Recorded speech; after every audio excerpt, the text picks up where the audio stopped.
Some stories aren't told to excuse crimes, but to help us understand how a human life can completely unravel.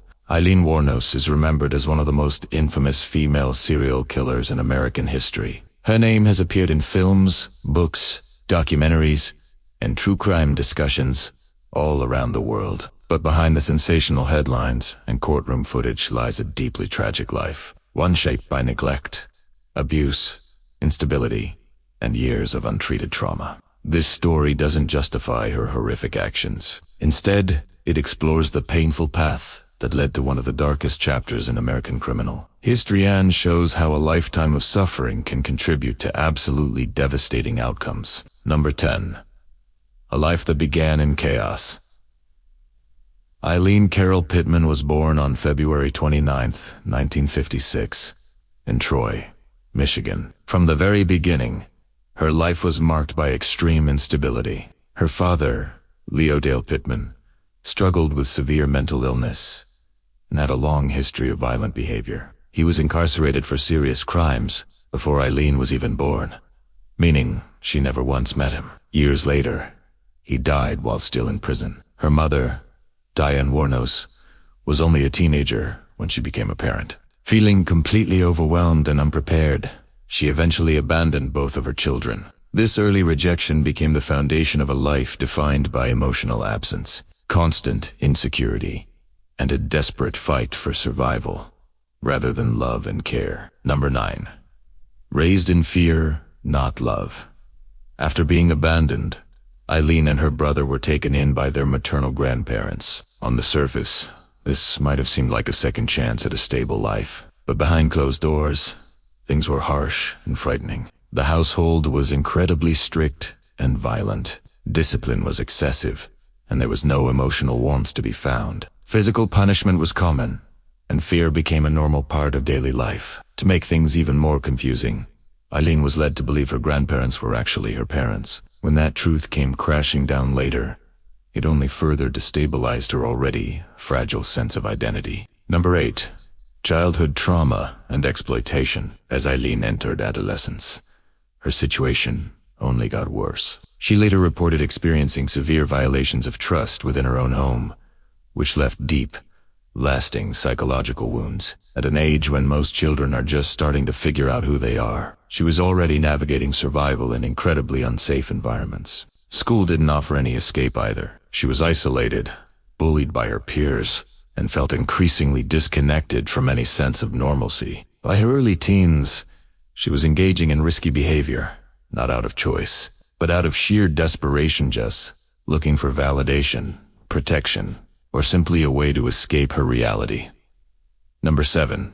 A teenager forced into adulthood. At just 14 years old, Aileen became pregnant. She was sent away to a home for unwed mothers to give birth in secrecy, and her child was placed for adoption immediately. The experience was deeply traumatic and left her feeling more alone than ever before. When she returned, home was no longer an option. Shortly after, she was forced out and left to survive completely on her own, with no education, no support system, and no guidance. She drifted from place to place, relying on dangerous and unstable means just to get by. Number 6. A life of constant drifting.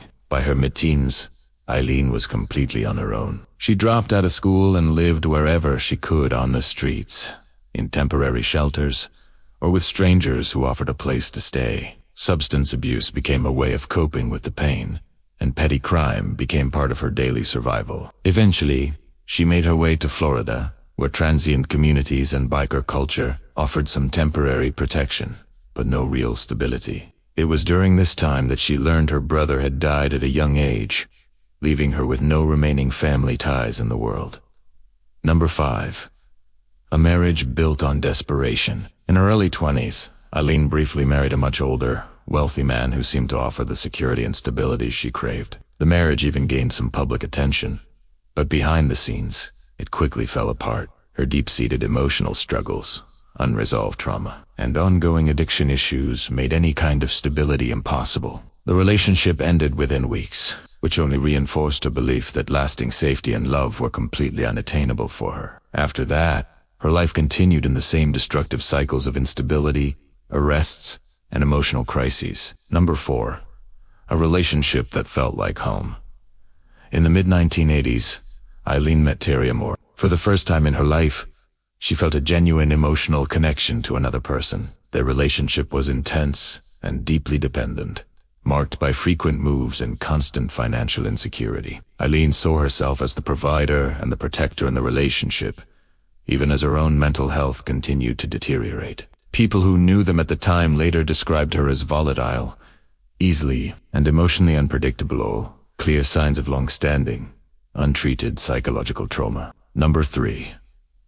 The crimes that changed everything. Between 1989 and 1990, a series of murders along Florida's highways shocked the public. Aileen was eventually arrested and charged with killing multiple men. From the beginning, she claimed it was self-defense, while prosecutors argued the crimes were premeditated robbery. Regardless of the motive, the loss of life was undeniable and tragic. These events marked the terrible turning point where years of untreated trauma, substance abuse, and instability finally collided with irreversible, horrific consequences for everyone involved.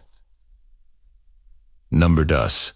Trial, diagnosis, and sentencing. During her trial, mental health experts testified that Aileen suffered from severe psychological disorders, including borderline personality disorder, all shaped by a lifetime of abuse and neglect. Her intelligence was measured as below average, and she struggled intensely with emotional regulation and impulse control. Despite this evidence of her deeply troubled mind, the court ruled that she was legally sane and responsible for her actions. After multiple trials for the different murders, she was ultimately sentenced to death. The jury concluded that, while her past was undeniably tragic, it did not outweigh the severity of her crimes. Number 1.